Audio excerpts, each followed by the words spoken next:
Well, hello again there, brothers and sisters. It's good to see you. My apologies for being a day late. You may recall that what I do is I just use my Wednesday evening to take the time to review my lesson and then record it. And I failed to remember that I needed to go pick up Becky from the airport on Wednesday evening. So she's been out in Texas helping Alex and Rachel and Dayton get settled in. They've moved out to San Antonio, Texas, and they're all settled in, and Becky's back. So anyway, I forgot about that. So as a result, I'm recording this for you on Thursday evening um, for you to watch on Friday. Okay, so we've been going through the Beatitudes of Jesus and the Sermon on the Mount, and we are now looking at the Jesus' declaration about hungering. Blessed are those who hunger and thirst for righteousness, for they shall be filled. So today, last week rather, we focused on the dimension of the hungering and thirsting and what's entailed in that. And today we're going to move into the dimension of righteousness. So the basic idea that Jesus is drawing upon is the analogy that just as the body has an inherent need for food and drink in order to live and survive, so also does the human spirit have a fundamental need.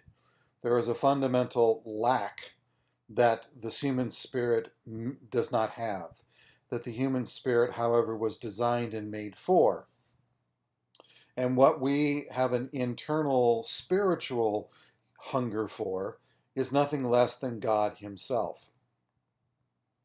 So that's the idea that man does not live by bread alone, right? But by every word that proceeds from the mouth of God. So Jesus is appealing to just as much as there is a physical, bodily hunger and thirst, there is an inner, deeper, spiritual hungering and thirsting. Whether we realize it or not, we are ultimately hungering and thirsting for God Himself, but instead of seeking for God and His righteousness, we find alternatives to fill us and satisfy us. So, with that background, I want us today now to move into Jesus pronouncing the blessing upon those who hunger and thirst for righteousness. So, everyone is a hungering, to be a human being is to hunger and thirst within your soul. And Jesus says it is in hungering and thirsting for righteousness that happiness, that unique blessing and happiness that comes from knowing that you are the benefactor of God's goodness and grace, that comes to those only who hunger and thirst for righteousness. So let's begin with what is this righteousness right here? What is this righteousness that Jesus speaks of? So it carries a variety of shades of meaning in the original New Testament. There's a whole massive amount of scholarship and discussion on this word righteousness. It's translated in different ways in different contexts. So it's a very, very broad, deep discussion. So we're just going to try to, as we usually try to do, is to try to make this as basic and fundamental as we can. So I'm just going to appeal to the most general way, the most basic way to understand this term righteousness. And it is this, that righteousness in the general sense of the word is being in conformity to a standard, to a rule, or to a law. Okay?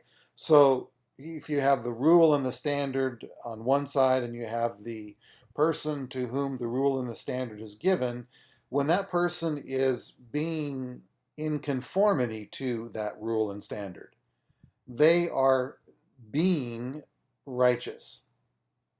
Okay?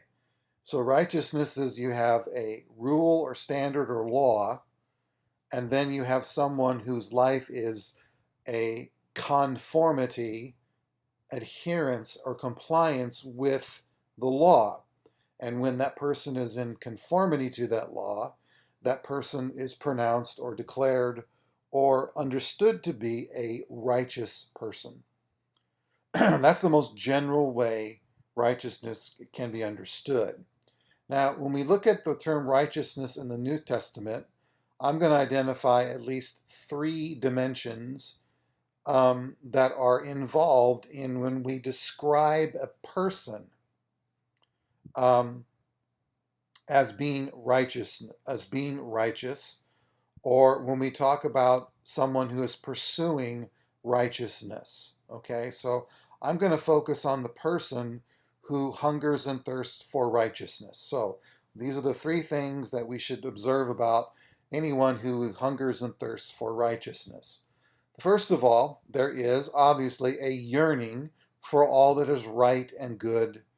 In other words, it is a hungering and thirsting for what is right and good and holy as prescribed by God. Okay, so we have that general sense of there is this yearning to be in conformity to what is good and to what is right.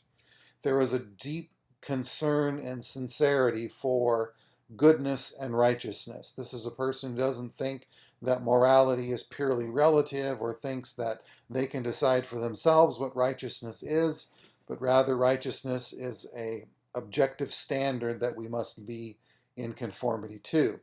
The second thing about the person who hungers and thirsts for righteousness is they recognize that God is the foundation and source of righteousness. This is very important, okay? There are many people who can be commended and honored for their concern for righteousness. By that meaning, a concern for what is objectively good and right. Okay? That is commendable and praiseworthy. But the person who pursues righteousness, as described by Jesus, is someone who is pursuing the righteousness because they recognize that God and God alone is the foundation and the source of all righteousness.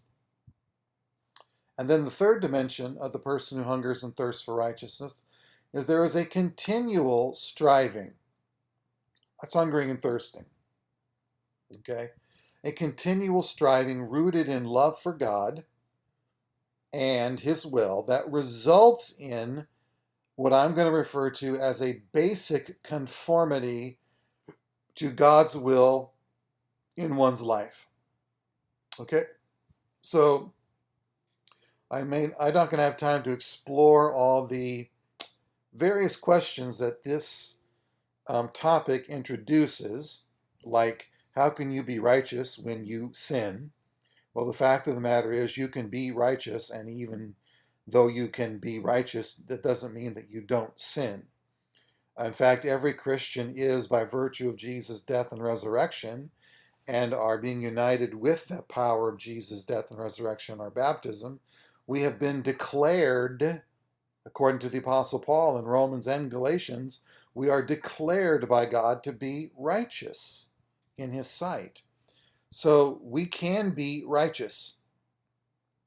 But I want to be sure that we understand the different variations in meaning, different shades of meaning that can happen with it. But we're going to use the righteousness here, that the one who hungers and thirsts for righteousness has this continual striving that's rooted in their love for God and for God's will, which you can't separate, and that results in a basic conformity, an ongoing, persistent, genuine yearning and hungering to do and to be conformed to the will of God. Think of it this way. We talked about how Jesus said, "Blessed are those who mourn." Let's suppose you've been a Christian like me for 30 or more years, and you still find yourself grieved with sorrow because of your sin and failures. That is an indication not that you are spiritually dead, but that there is still spiritual life within you. It is an indicativeness that your heart is still sensitive and still concerned about God and the things of God, and that you still have a desire to be in conformity to God's will. Okay? So, what I want to do is I just want to appeal to a few passages in the Gospel of Matthew to show you the different ways that righteousness works, how it's described and mentioned in the Bible. Okay? So, let's go to I'll tell you what, we're going to kind of move me out of the way here. So we got Matthew 1:19. I'll move it this way. There.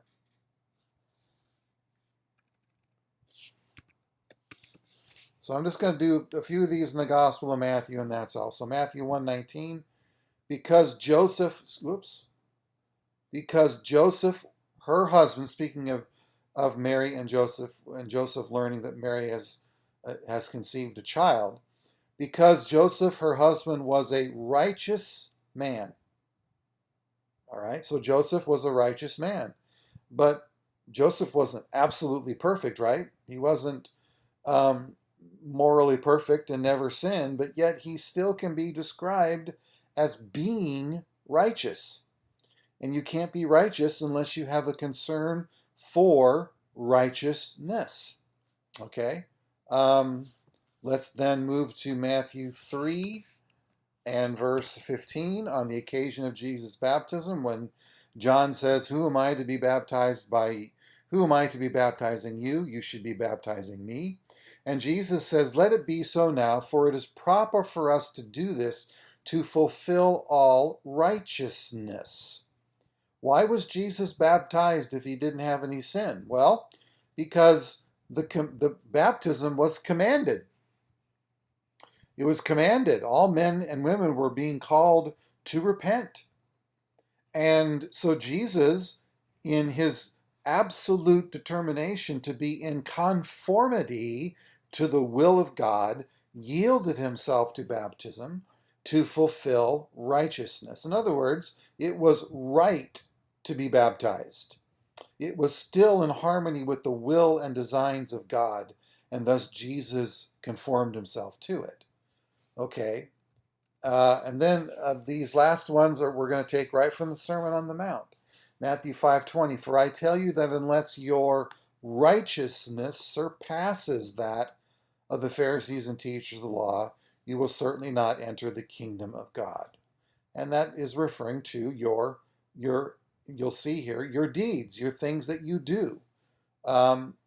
So Matthew 5:45, that you may be sons of your Father in heaven. He causes his sun to rise on the evil and the good, and sends rain on the righteous and the unrighteous. So here you can see evil is synonymous with righteous, and good is synonymous, evil is synonymous with the unrighteous, and good is synonymous with righteous.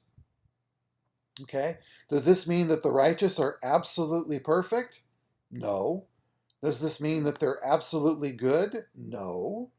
What it does mean, they have a deep, abiding love, regard, and concern for God and for his will, and for them being in conformity to that will. Okay?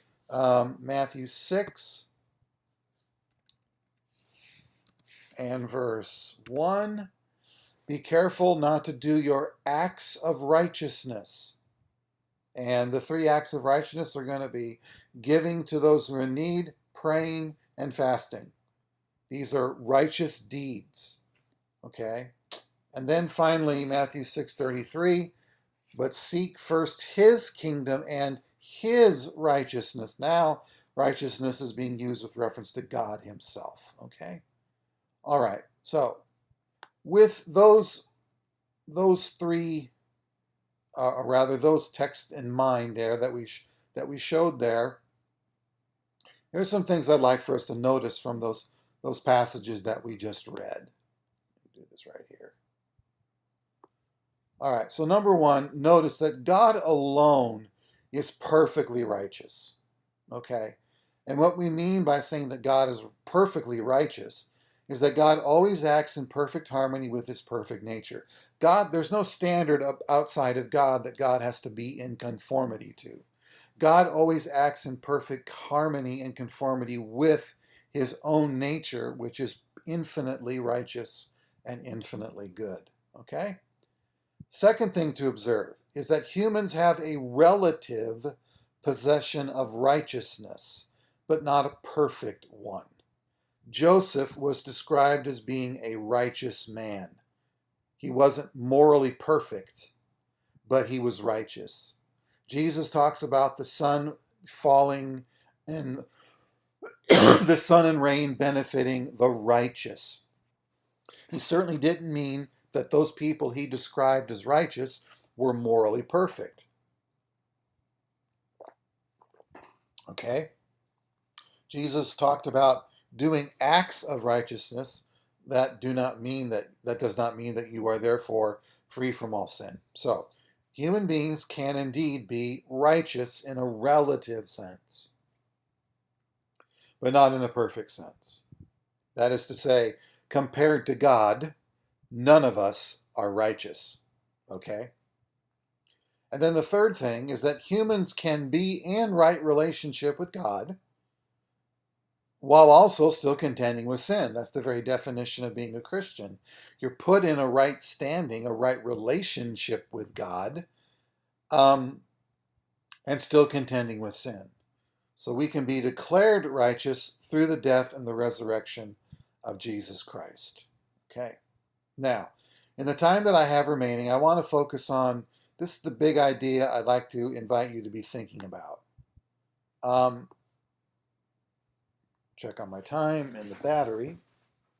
Got to do that, which I too often tend to do. So let's make sure we're powered up here. But this is the theme that I'd like to, in the time that I have remaining here, to get us to think about as it pertains to our current condition and our current time. Although it certainly has had application for a long time.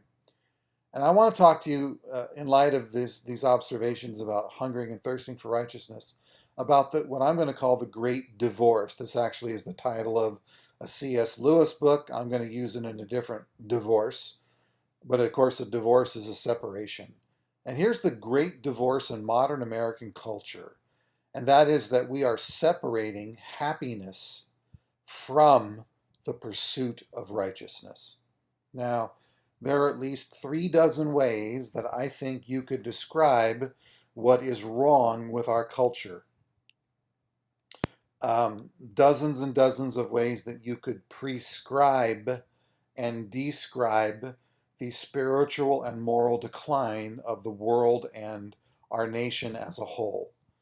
But I'm going to offer what I think is, I would put it in the top 5 of the factors, if it was up to me, to offer a diagnosis based on what Scripture is affirming and the wisdom of the ages that we know about human nature. We are separating what it means to be a happy, fulfilled, delighted, joyful human being. We are separating that reality that every human being yearns to possess.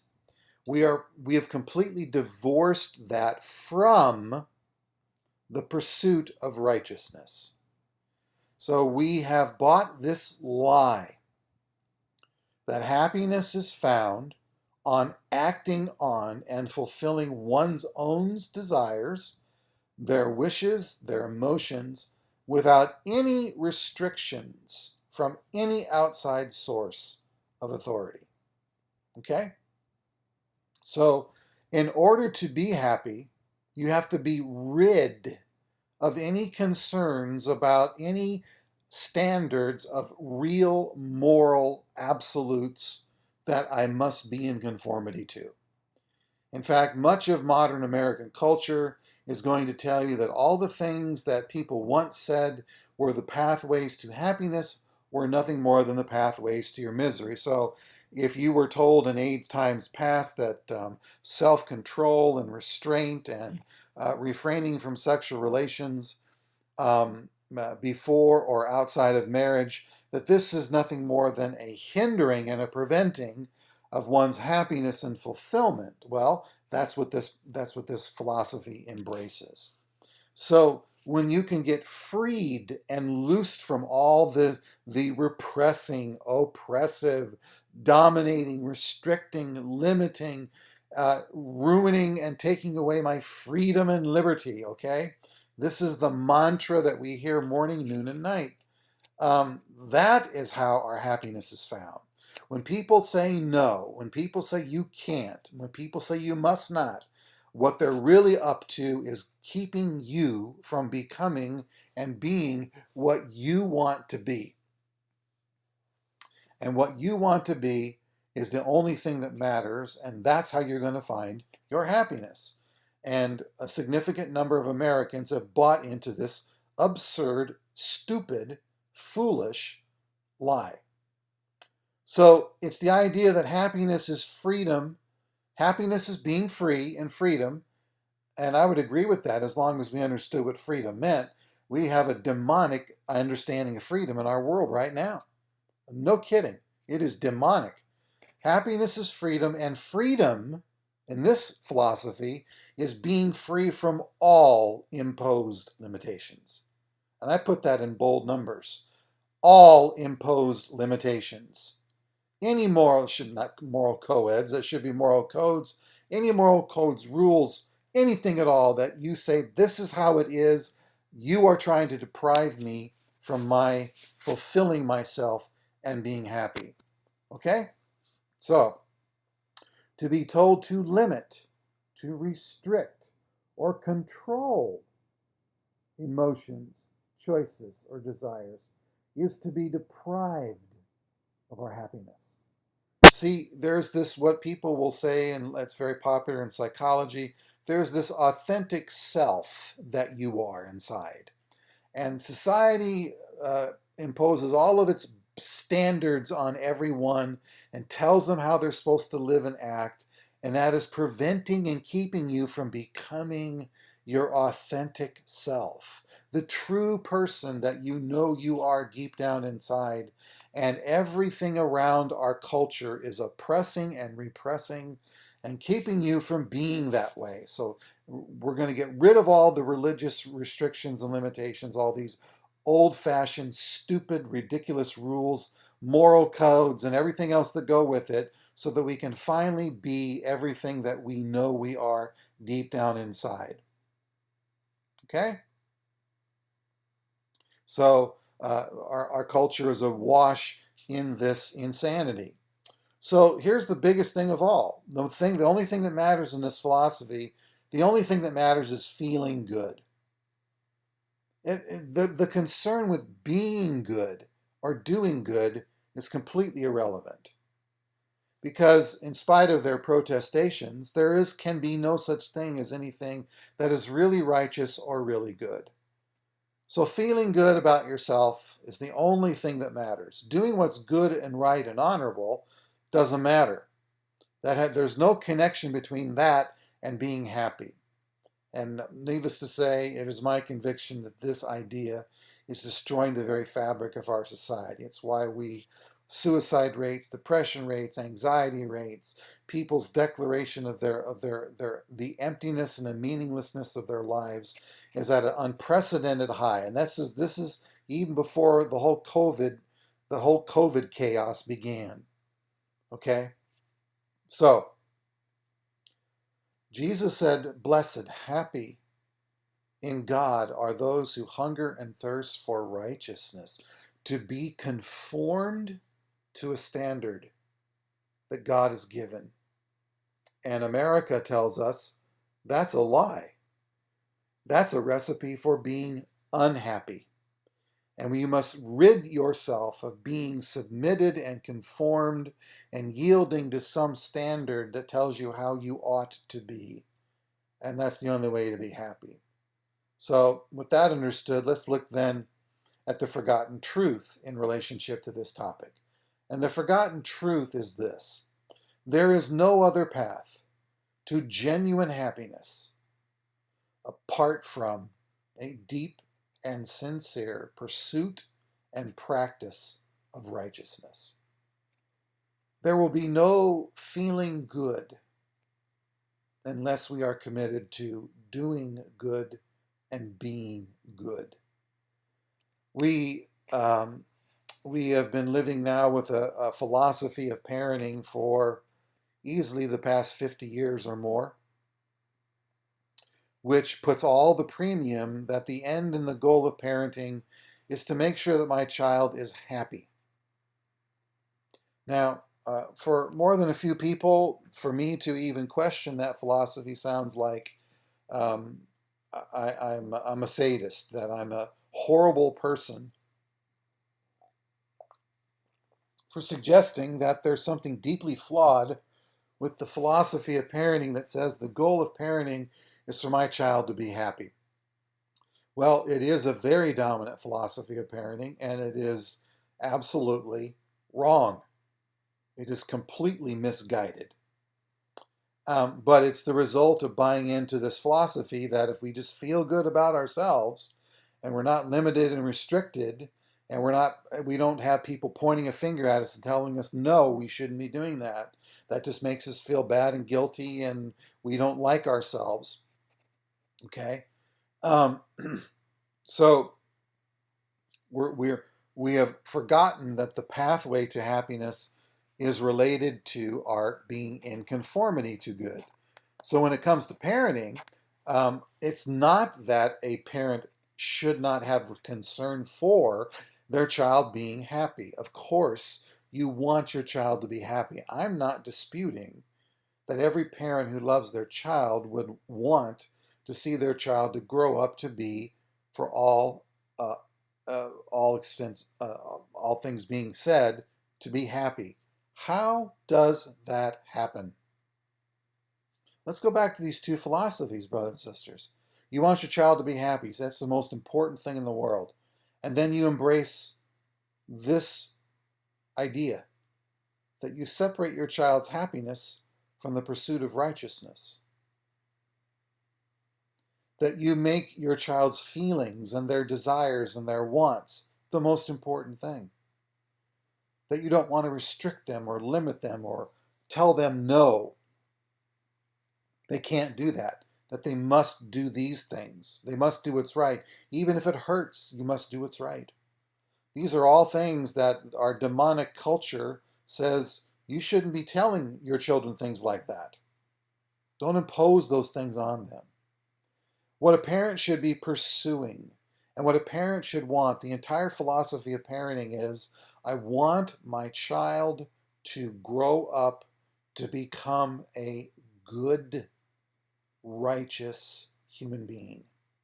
I want my child to love, be, and do what is good, or be righteous, and be in conformity to the will of God. Because that, brothers and sisters, is where genuine God-given happiness is found. Thus, the pursuit of what is good and what is right is the fundamental aim and goal of all parenting. And the fundamental purpose of a parent is to order and direct a child to the good and the right, and to the avoidance and the forbidding and the banishing of evil from their life. We will never feel good unless we are in the ongoing pursuit of being good. Should have added, and doing good and righteousness. Okay? This is the key thing to understand. Uh, Everything that is rolling around in our culture boils down to largely these two philosophies of happiness, and they're inseparably related to whether or not we believe that conformity to the will of God is the path to being happy. God's will, his standard of what is right, does two things for us. It forbids what works against our good, and it commands what promotes our good. Human beings come into the world needing lots of limitations, restrictions, and being reined in, learning to control. As I've heard one man say, every parent's biggest objective should be not for their child to have good self-esteem, but for the child to have good self-control. Self-control. It's usually called, in our world today, it's called impulse control. Okay? Forbid.